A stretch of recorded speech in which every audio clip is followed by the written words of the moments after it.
In the not-so-distant future, the human race has expanded its reach to the stars, colonizing and terraforming planets across the solar system. The world has given rise to a new order, where power is held by a handful of colossal corporations known as the Hexarchy. These entities, with their vast resources and influence, shape the destiny of humanity among the stars. Yet, this is a world not entirely of our own making.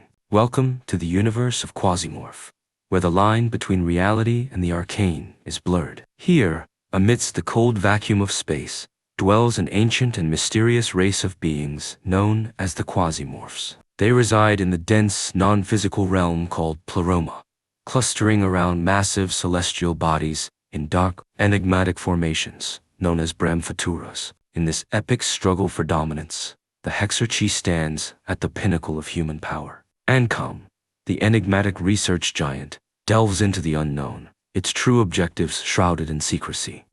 SBN, the media powerhouse, controls the narrative, hosting the ever-changing new colonial era NCE that governs interstellar relations. RealWare, the mightiest of military-industrial complexes, arms the factions in this cosmic game of thrones. And Dilthy, the engineering hypercorporation, builds the colossal structures that reach for the heavens. Beneath the Hexarchy, a myriad of minor corporations vie for their share of influence and resources, from Daydream Chems, which manipulates the building blocks of life itself, to Grasshopper Technologies, which moves the heaviest burdens across the cosmos. Each corporation has a role to play in this vast machination, but the shadows of this stellar society are long, and they are home to darker forces. The Civil Resistance, a terrorist organization, fights a desperate battle to restore the fallen nation-states, while the Unchained Belt, a union of pirate crews, plunders the treasures of the void.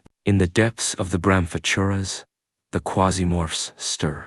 The Tesklon, ancient king of Ganax, the Brahmphatura of Venus, seeks to reclaim his throne. The Feathered Masks, an order of Teltnams, opposes his rule, while the Shedus Thousand, the army of the Brahmphatura of Mars, awaits the call to war. You are the paramilitary force for hire, ready to shift the tides of war for the right price.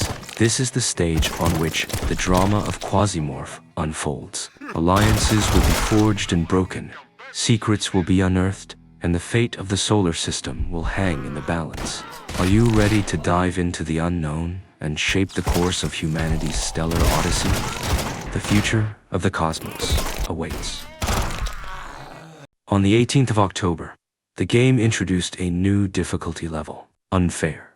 In this mode, if your mercenary dies during a mission, you lose not only all their items, but also the mercenary themselves. Once all your mercenaries, including yourself, be killed, the game is over. In today's video, I will teach you how to beat the game in unfair difficulty. Unlike normal difficulty, you will receive random mercenaries, random classes, random items, and one secret data at the beginning. Submitting the secret data to different factions yields various rewards.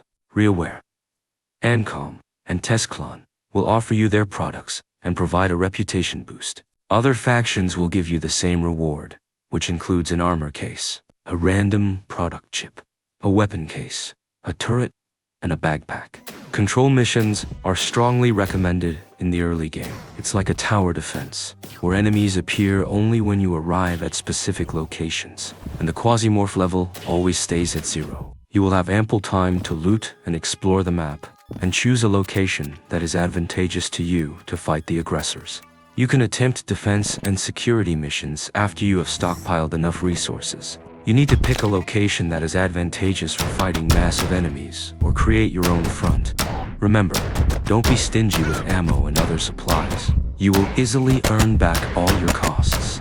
Try to avoid Hexarchy and high-risk defensive missions if you lack weapons that deal burst damage. RealWare and Ancom will send combat robots capable of killing you in one turn in melee, and their soldiers are often equipped with high-level weapons and have many more hit points than smaller corporations.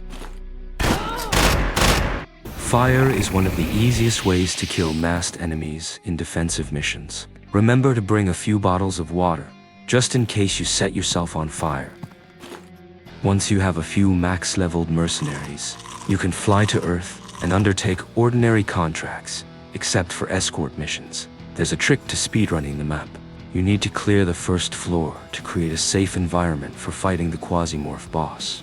Then you can proceed to deeper levels. Once you arrive at a new level, consume human flesh to increase the Quasimorph level.